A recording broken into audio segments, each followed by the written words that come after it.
Ok, bueno, el tema de hoy es estrategias de pivoteo. Buenas tardes.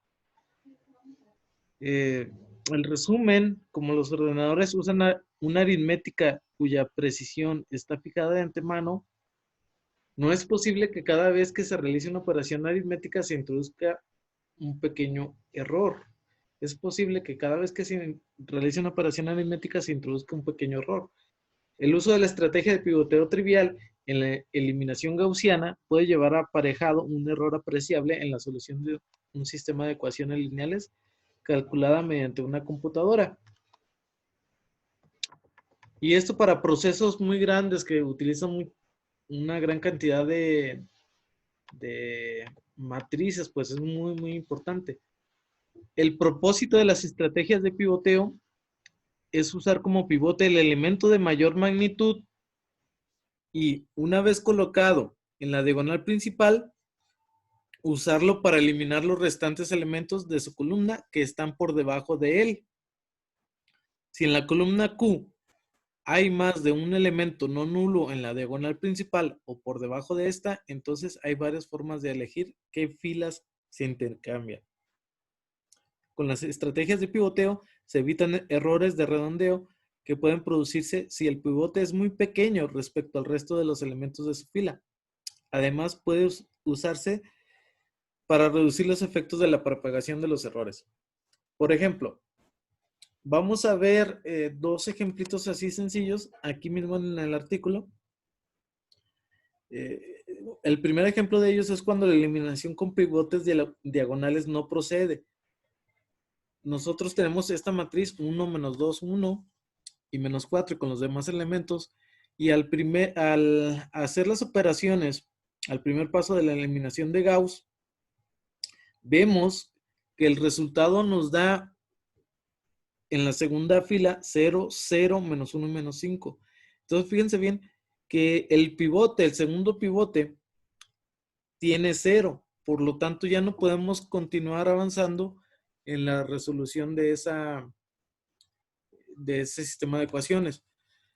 Nosotros, pues sí lo podemos visualizar porque somos humanos, pero una computadora ahí ve el 0 y ella pues no sabe si puede avanzar o no. Necesitamos programar las computadoras para evitar esos, eh, esos errores que surgen por no elegir un buen pivote. Otro de los ejemplos es cuando la eliminación eh, con pivotes diagonales lleva a errores de redondeo muy grandes. Aquí hay una matriz de 2 por 2. Déjenle doy zoom para que se vea bien. Que dice 3 por 10 a la menos 3 x1 más 6.11 x2 igual a 6.14. 7x1 menos 3 por 10 a la 1 x2 igual a 4.0 por 10 a la 1. Luego de calcular los valores con 3 dígitos, solamente con 3 dígitos, se obtuvo una solución aproximada de x1 igual a menos 1 por 10 a la 1 y x2 igual a 1.01. En vez de la solución exacta, x1 igual a 1 por 10 a la 1 y x2 igual a 1. Fíjense que parece ser un error así sin chiste, 0.01. Pero en sistemas muy complejos, hay un comentario en un libro que dice que un cohete espacial explotó por no considerar todos esos errores tan chiquitos, pero que al momento de sufrir grandes cambios puede llevar a conducir a efectos más graves, más grandes. Entonces se dice que ahí en ese libro que ese cohete explotó por no considerar errores así tan pequeños que luego de algún tiempo pueden sufrir grandes cambios, ¿verdad? Como otra forma de decirlo es, por ejemplo, cuando nosotros apuntamos eh, un tiro al blanco con alguna arma y nosotros le damos a un blanco que nosotros digamos, pero al pasar, si nos movemos 1 milímetro, al pasar la distancia, ya ese milímetro se convierte inclusive hasta metros, por no considerar esos detallitos. Bueno, y entonces vamos a ver las técnicas de pivoteo. Voy a compartir la pantalla en PowerPoint para verlos. Y aquí están.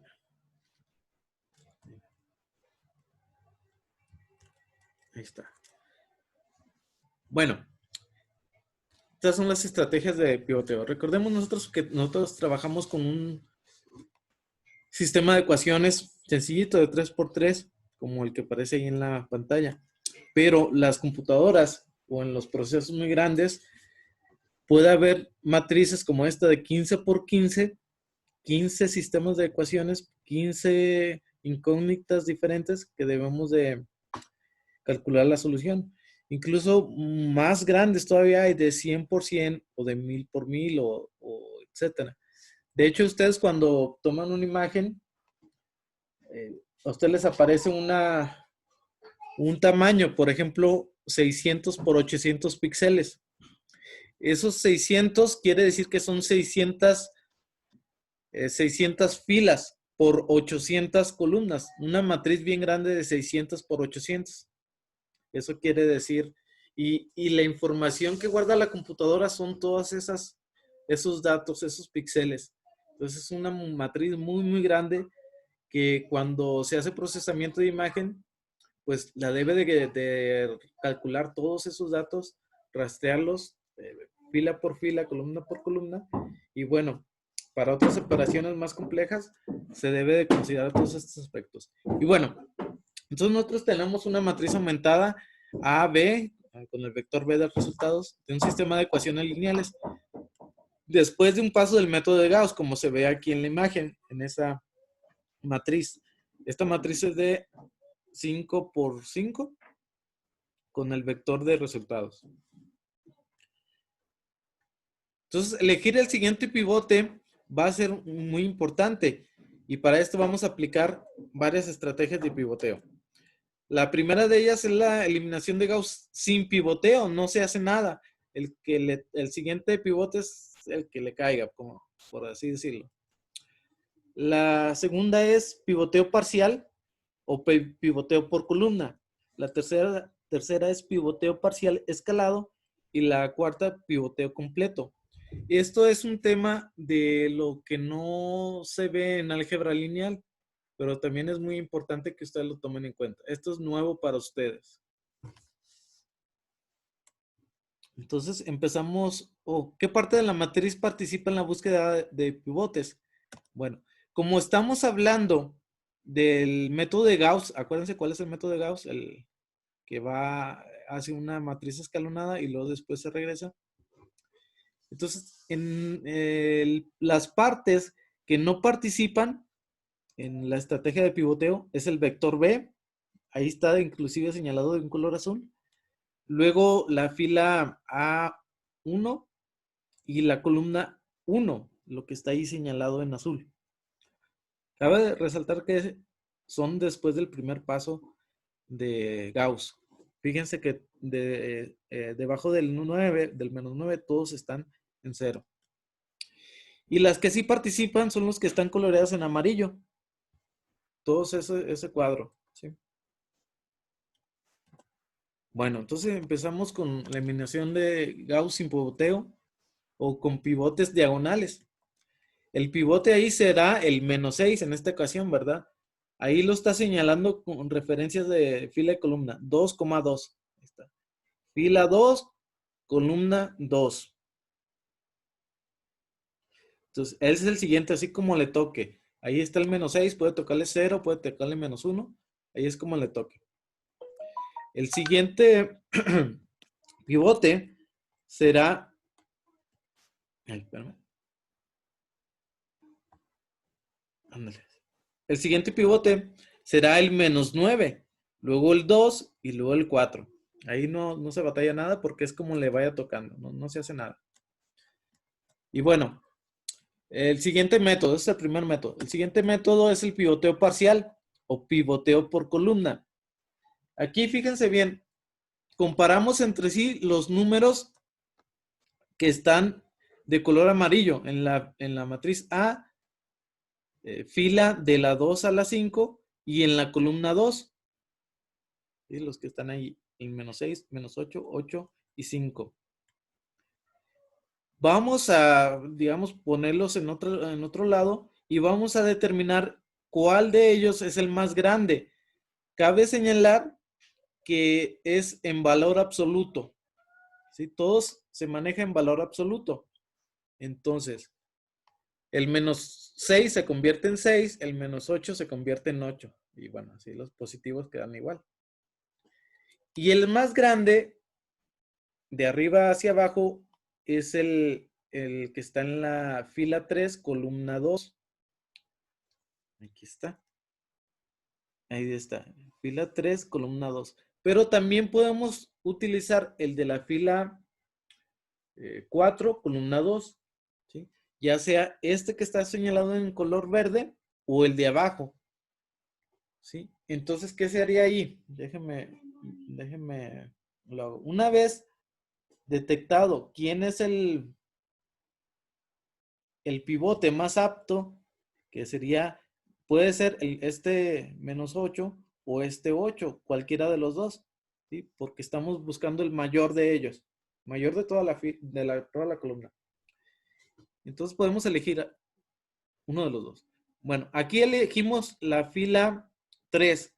Entonces ya lo que restaría sería hacer un intercambio de filas. De la fila 3 va a la fila 2. Y la fila 2 va a la fila 3. Para que quede ya el pivote más alto, el que sigue, ¿sí? Entonces quedaría de esa manera un extra de paso para elegir mejor el pivote. ¿Sí quedó comprendido?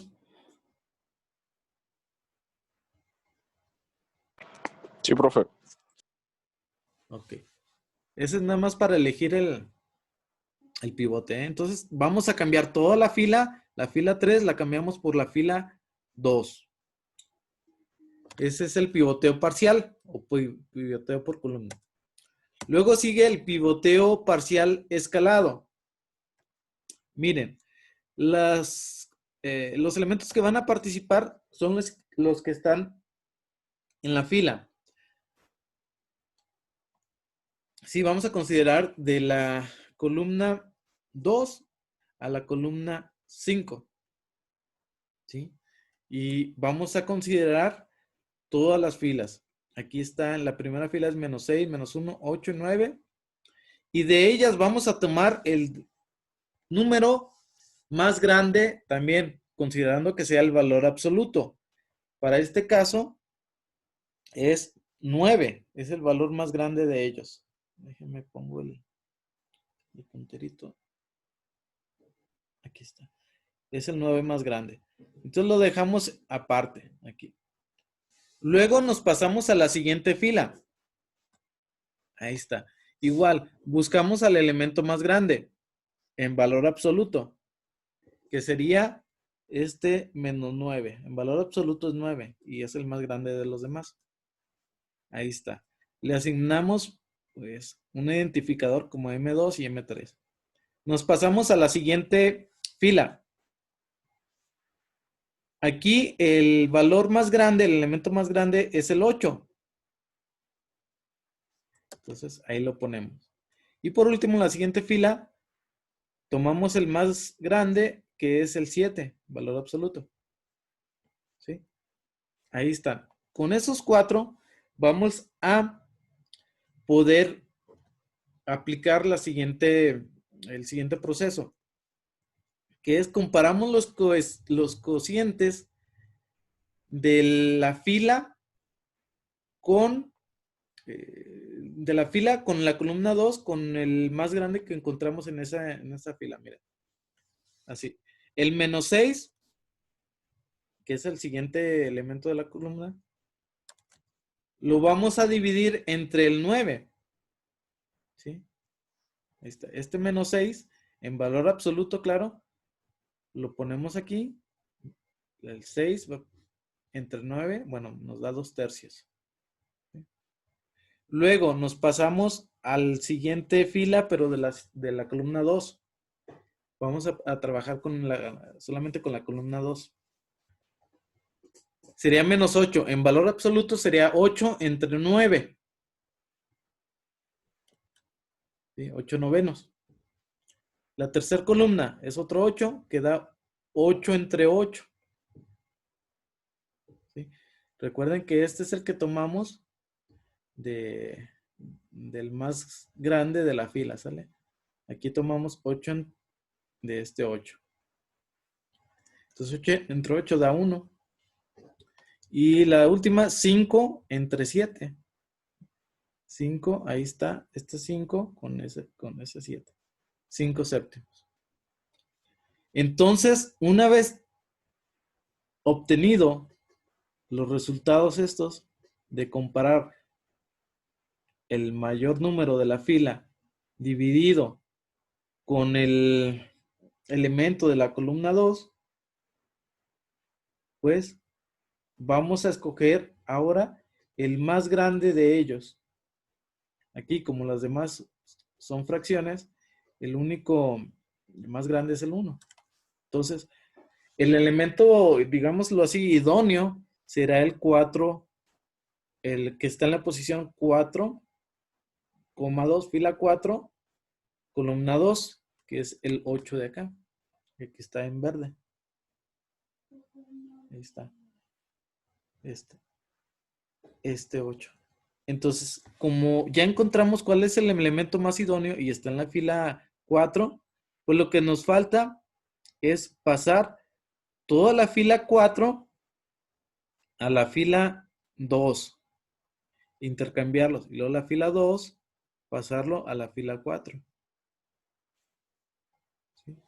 Yo pienso que este pivoteo parcial escalado es el mejor de todos los métodos de pivoteo, porque considera toda la fila y la columna en la que se está trabajando. Entonces ya se cambiarán esas dos y ya tendríamos el pivote el 8. Y les comento que esto se hace para evitar errores futuros y evitar que las fracciones, cuando estemos haciendo operaciones entre renglones, que las fracciones no sean tan grandes o viéndolo de una manera tan pequeñas, pues tan pequeñas las fracciones. ¿Tienen alguna pregunta de este método?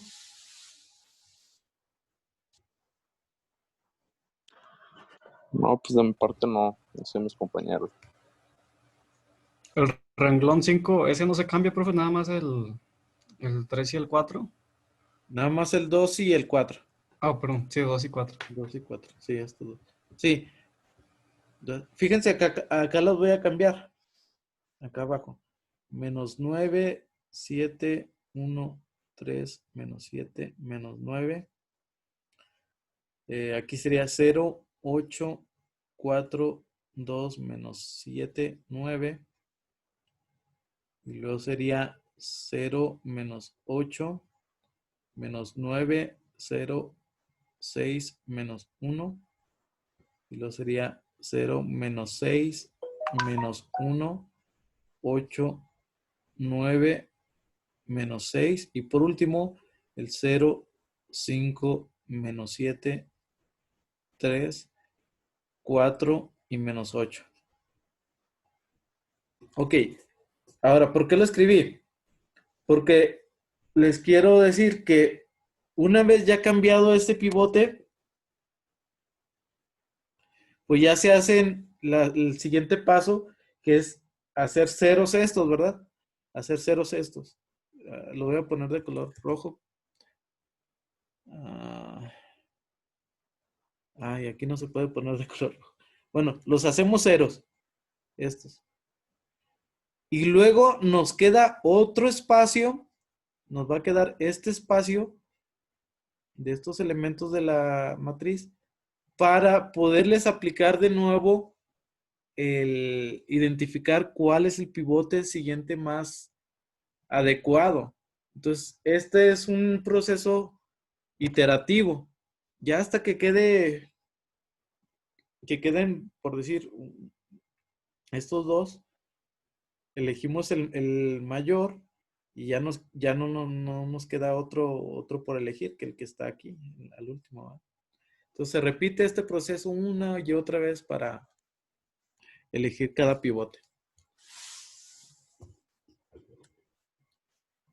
Y bueno, el último de método es el completo, pivoteo completo. Aquí este es el más fácil. Agarramos todos los elementos como están ahí en la parte activa de color amarillo y simplemente elegimos el más grande, el mayor. ¿Cuál es el mayor? 9. El 9. Hay dos 9, uno que está en la fila 2, columna 5, y otro es el que está en la fila 3, columna 3, ¿va? Porque acuérdense que es valor absoluto. Entonces elegimos, supongamos ese, el 9, y pues como ya está en la fila 2, o sea, ya no lo cambiamos, ¿verdad? Si hubiéramos elegido el que está aquí en la fila 3, pues ahora sí que tendríamos que cambiar esta fila por esta y hacer el mismo procedimiento, ¿verdad? Una duda, profe. Entonces, ¿el renglón nada más se va a cambiar cuando agarremos el pivote que esté como negativo? O sea, ya en valor absoluto. El más grande. Ajá. Pero, si, por ejemplo, ya ve que ahorita agarró al principio el 9, el que está positivo, ya que viene Ajá. positivo. Ahí no se cambiaría el renglón o también se cambiaría, aunque ese esté así positivo ya. No, es que lo que pasa es que este está en la fila 2. Sí, sí, y el otro está Ya. hasta en la 3. Sí, Ajá. ya lo entendí. Sí. Otra de las cosas que puedes servir es cambiar la columna. Pero acuérdense que toda la columna. Y dependiendo del paso donde estén en el proceso de solución, cambiamos toda la columna para acá y esta la pasamos para acá. También se vale.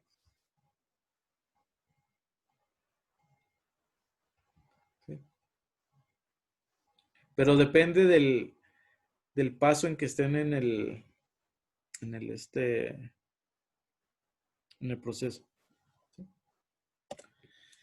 Y bueno, entonces, ¿para qué sirven estas estrategias de pivoteo? Es para encontrar un pivote no nulo, que sea cero. También disminuir errores de redondeo.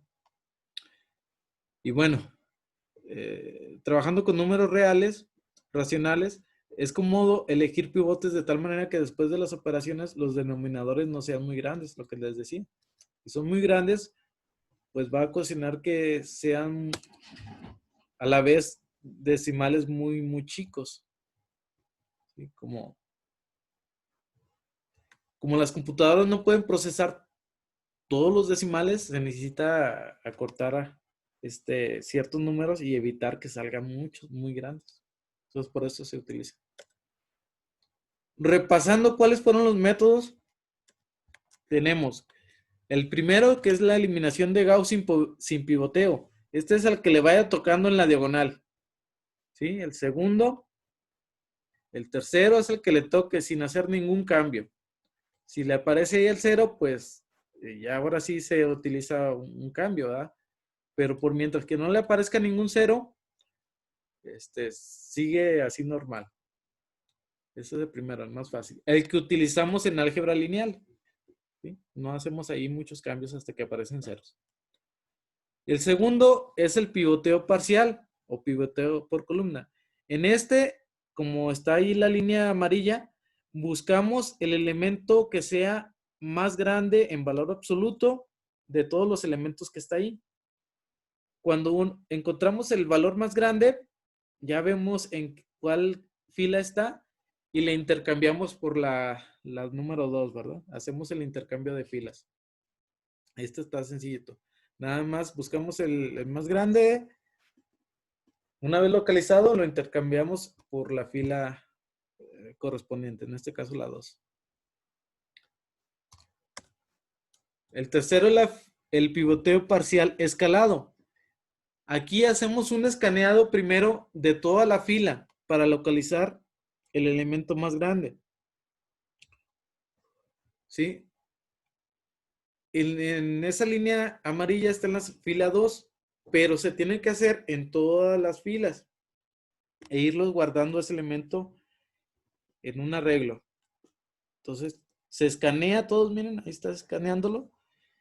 Luego se divide ese más grande. En este caso, voy a hacer un ejemplo rápido. Por ejemplo, el de la fila 2, el más grande es el 30. Y este 30, en valor absoluto, claro, se divide entre el elemento de la columna 2 que está en su misma fila, entre el 14. Entre el 14. Y así se hace con todos los elementos, con todos así para abajo. Una vez que se haga todo, que ya tengamos todos hechos así. Bueno, ahí me salía un poco choca la figura. Se elige de estos valores, se elige el más grande y ya esa fila o ese elemento es el que va a ser intercambiado por el pivote, el más adecuado. ¿Sale? En esa fila. Y por último, ahí está, mira, el pivoteo completo. El pivoteo completo se toman todos los elementos de la matriz, se localiza el más grande y ese va a ser la fila donde va a estar el pivote. ¿Sale? ¿Cómo les pareció?